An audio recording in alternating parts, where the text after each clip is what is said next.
So, ladies and gentlemen, we've finally made it. This is finally a Worf episode. Worf's a real character. Whew, thought we'd never get there. Funnily enough, apparently, the creators actually had the same problem that I've been pointing out this whole time. Now, I've been doing it in good fun. I understand that television production is a big thing, and suddenly inserting a brand new character into episodes that you've already bought, scripted, and already started the teleplay on is not an easy thing to do. I get that. I would rather we have Worf just kind of be in the background than they, shove him in a place where he doesn't fit, character-wise. So, I'm okay that they took this long to finally get to an episode which was Worf-centric. And in fact, it's a good fit. Worf, Kor, and Dax is actually a great triad, all things considered. And just to be completely blunt, and I know I probably speak for at least a few people when I say seeing John Colicos back as Kor was just really great. It was a real treat to see him return and continue to portray the role of Kor, which, as I mentioned, he'll actually be doing even after this point as well. We'll be seeing him again in the future. We also learned a couple of interesting tidbits about him, including the fact that he's apparently not super popular in political circles, which makes sense, and that he has a specific bone to pick with Gowron. Now, to my knowledge, we never learned the specifics of his beef with Gowron. But it wouldn't surprise me, given that Gowron tends to play very stark politics. In other words, if you're with him, then he will take good care of you. If you're against him, he will do everything in his power to discredit you and disgrace you. It wouldn't actually surprise me if, politically speaking, Kor is completely out of favor because of Gowron. We actually learn a little bit more about this in the future. He still has, obviously, a reputation for being the Dahar master, but actual political influence, actual strength amongst the Empire, pretty much non-existent. So that would be my personal guess on the matter. So there's this great bit where they're all talking about his tale, and it's like, this is just a stupid, ridiculous tale. And then O'Brien says something that I actually enjoyed. Who cares? He tells it well. Which, of course, a lot of that is on John Colicos, like I just said. But it's true, he does tell the story well. He's a good orator, basically. And that's actually something interesting. I've talked many, many times over the years about the difference between a story and a tale. And there's usually two things that a tale is. It's either just supposed to be this grand tale. In other words, it doesn't have to or isn't even supposed to make sense because it's just the tale itself that matters. Or it's a morality tale. It's supposed to get across a point or a purpose. We'll actually be discussing that concept later on in Deep Space Nine, believe it or not. Excuse me. So, I'm with it. I do enjoy his tellings of it, but it is funny. I find myself personally wondering, how does he tell the tale of Errand of Mercy off the top of my head, right?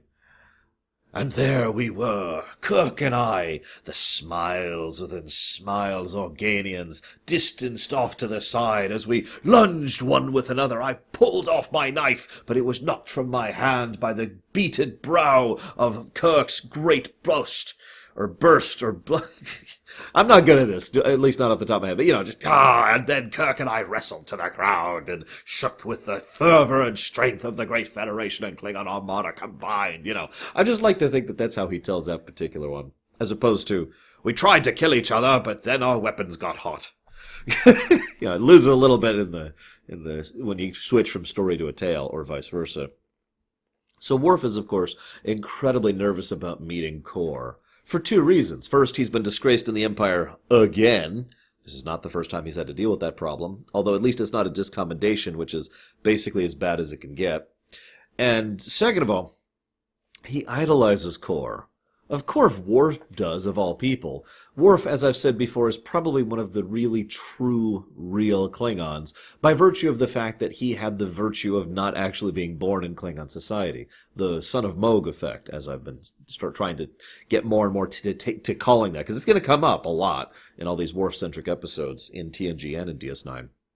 So the son of Moog effect, for those of you who haven't heard me say it before, is when someone basically lives up to the ideal of a culture or a race or a group or whatever because they've never actually been a part of that group, and as a consequence, they don't understand that the reality doesn't really line up with their ideal. So they come across as, more of a pure member of that group, even though they actually aren't a realistic depiction of it. Make sense? And that is just Worf in a nutshell. He's a true Klingon because he never had to deal with Klingon politics, Klingon fake honor, or the realities of Klingon existence and how messed up it can be. So, obviously, someone like Worf would venerate someone like Kor, who was a legend. And obviously, he'd be a little bit disappointed by actually meeting him. But, at least he still manages several things. There's this great bit much further in where Dax is like, he's going to get killed. And Worf says, no, with total certainty. No, he has the sword. And then he lunges in to help him. It's a nice little tidbit. But anyways, so then Korra's like, yes, the traitor, the pariah, the lowest of the low. Good to meet you. Anyone who's against the High Council and Gowron is good in my book. Once again, getting back to that political thing I mentioned earlier.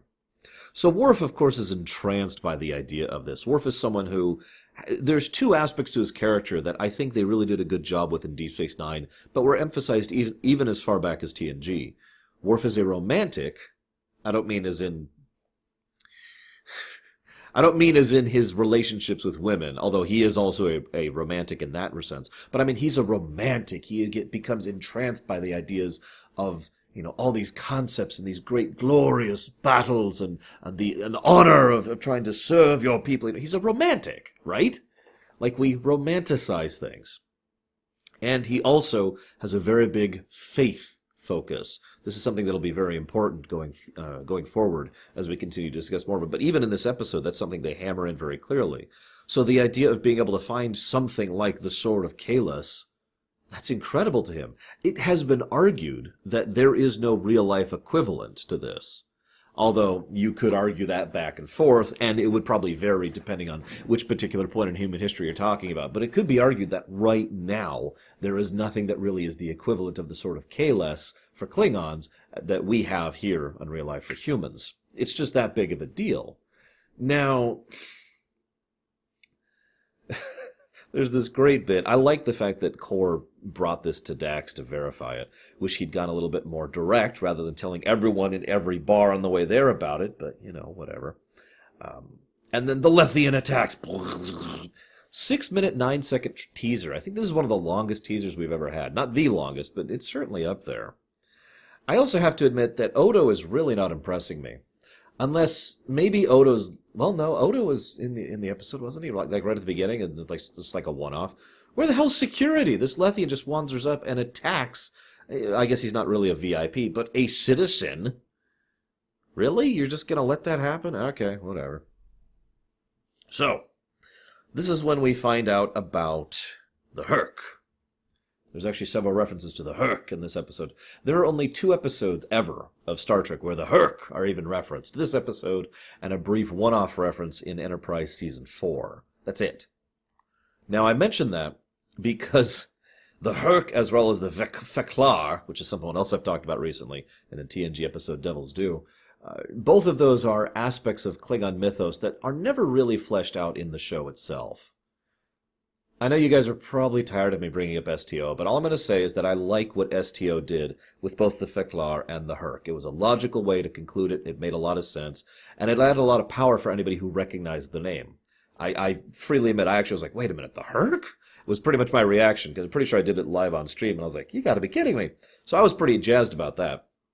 But anyways, I do like the idea of these Hur'q being, basically space Mongols. Now, that's not how they're portrayed in STO, but the idea is they move in, they take, and then they leave. Now, I know the Mongols actually conquered territory as well, but you get what I mean. Rather than being a specific empire or organization or nation or what kingdom or whatever, it's more about roving bands who move together, take, and then use that as their method of prosperity, right? Raiders, in other words. Although I hate to use that term because nowadays raiders is usually associated with other fictional concepts like, say Fallout, for example. But anyways... And of course, Sisko points out the obvious. If the Federation personnel were part of this program and assisted in restoring the Sword of Kahless, that would score major political points with the Klingon Empire, which at this point they're still, I guess, technically in a Cold War with. It's kind of hard to define the exact status of the Klingon Empire and the Federation as of this point in time. But they certainly are not allies, and conflict is actually happening between the two, so make of that what you will. So Kor, this is interesting. Note that Kor, before they leave, he tells them, oh, stop. Savor the moment. Kor, Dax and Worf. And I point that out because Kor, at almost every step up to this point and up to a certain point, is really big on sharing the glory. In fact, one of the things I find most touching is the moment where he said he had a dream that Kang, Kodos? Kang, Kor. Hang on. I can't remember the third Klingon because I'm a moron. That's not going to... Koloth. Kang, Koloth, and Kor. We're all standing side by side, and we're all ready to go for this, and I get the really strong impression that Kor, in many ways, is lonely. In the most traditional sense of the word, that he has outlived so many of his contemporaries and so many of his friends. By what is effectively circumstance, he hasn't outlived Dax, because she's a Trill, and that's it. That's all he's got left. I like to think that Kor is the kind of person who wants to share in that glory. Like, I have a saying, okay? This is one of my own quotes. Good food is best shared, right? In other words, there's having a nice meal, and then there's sharing a nice meal with someone who's a friend, or a family member, or even a stranger, right? It's a different thing. And I feel like Kor has the same mentality. Yeah, glory's nice and all. But glory shared, oh, that's where it's really at. And I mention that because it helps to establish something. I suppose now is as good a time to talk about this as any. Over the many years of analyzing fiction, I've come to notice that there's a semi-recurring trend for things that don't line up. I don't mean like plot holes. What I mean is when the creators say, well, I wanted to do A, but all the fans are looking at, well, but this is B, right? And what's funniest to me is most people just sort of automatically lean that way, in most cases. Now, sometimes it's because of interpretation. Dukat is a good example of interpretation. We know a lot of the writers disagreed with each other about Gul Dukat. We know that a lot of fans have interpreted him and analyzed him over the years since this show came out.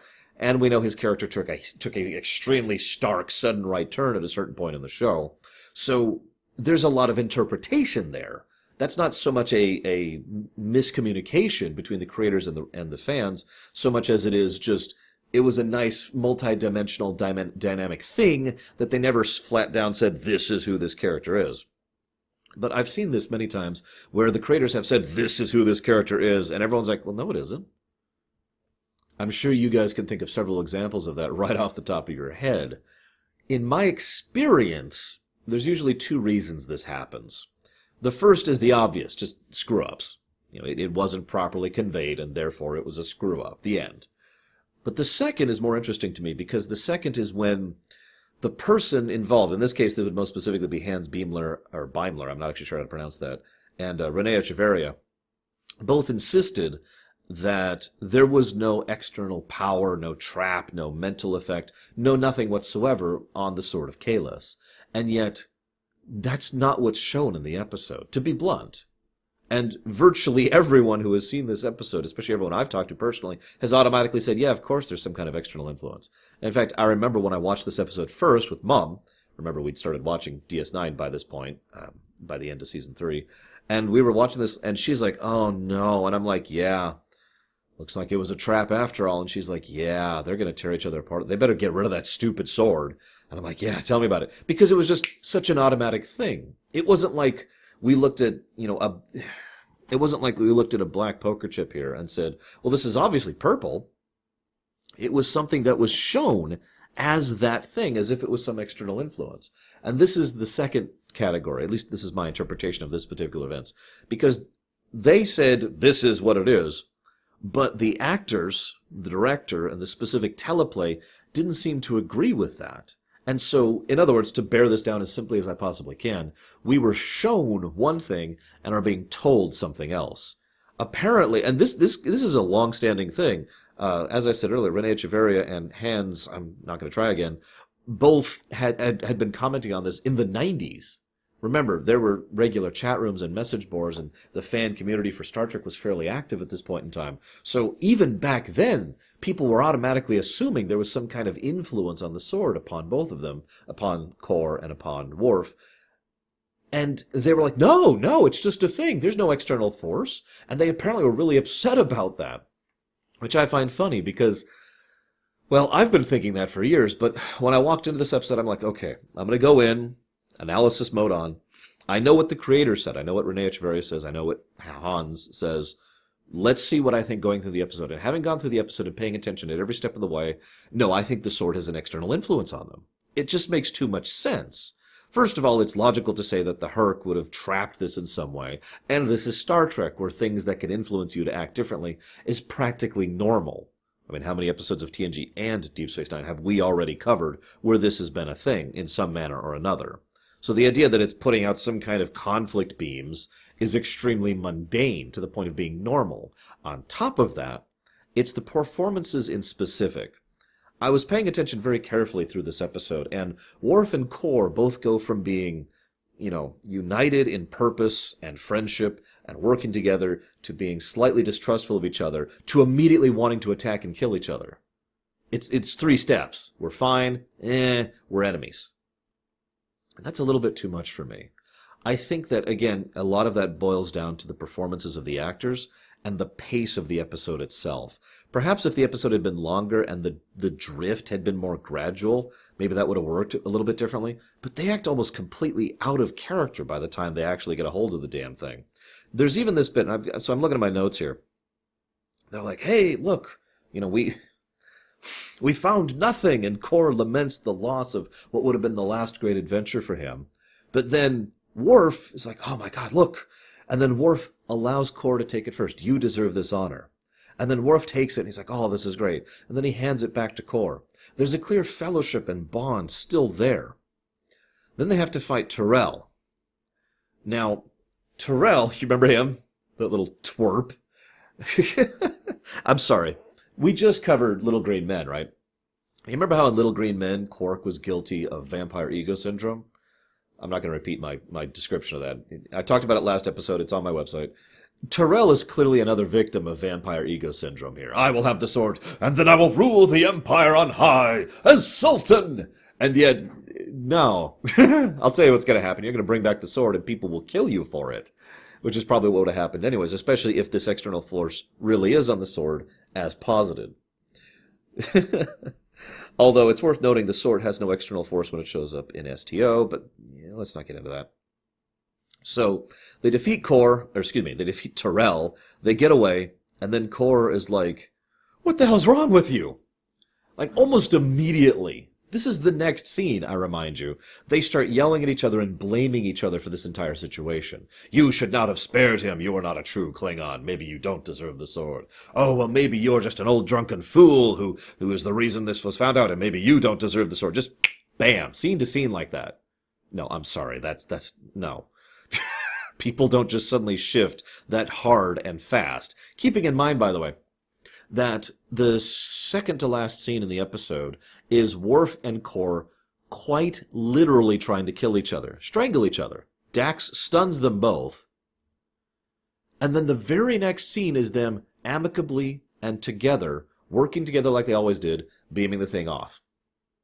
You see my problem here? It's just such a immediate on all it I can't even stand there we go. It's an immediate and sudden 180. Just I don't buy it. I'm sorry. As ever, I would love to hear your guys' thoughts and hear what you think about this one, because this is probably one of the most argued elements of this episode. Now, of course, don't mistake me. I like this episode. In fact, to be perfectly blunt, until I heard about this whole controversy about, oh, the sword isn't supposed to be an external influence, I thought this was a great episode. It's so wonderfully, deliciously ironic, isn't it? These two Klingon legends, because let's be honest, by this point Worf is a legend, these two Klingon legends and Dax, who is also a Trill with a well-established career, so these 3 legends go and find this great sword that was taken from them by their worst enemy, and it was always a trap. It was designed to ruin anyone who catches it. It would also help to explain why it only really affects Worf and Kor. Dax doesn't seem that particularly influenced by it. She's just irritable, probably because she couldn't sleep and discomfort and lack of food and all that fun stuff. But the two Klingons literally go to the point of trying to kill each other. Now, of course, the intended reason, as we know, is because only Klingons would care about this, but I like to think that, again, going back to that narrative irony thing, it's because this was a specific anti-Klingon trap. We put this thing here, and any Klingons who find it They even make them work for it, which just makes the trap all the more delicious. And then, of course, the idea that they have to get rid of the sword, well, that makes sense. They can't deal with this. They can't let this get back. This would rip the Klingon Empire apart. And again, you can't tell me the Hur'q didn't intend that. Anyways, so, they talk about who should hold the sword, and I have a bunch of notes here about some of the specifics, Worf hating Kor, Kor hates Worf.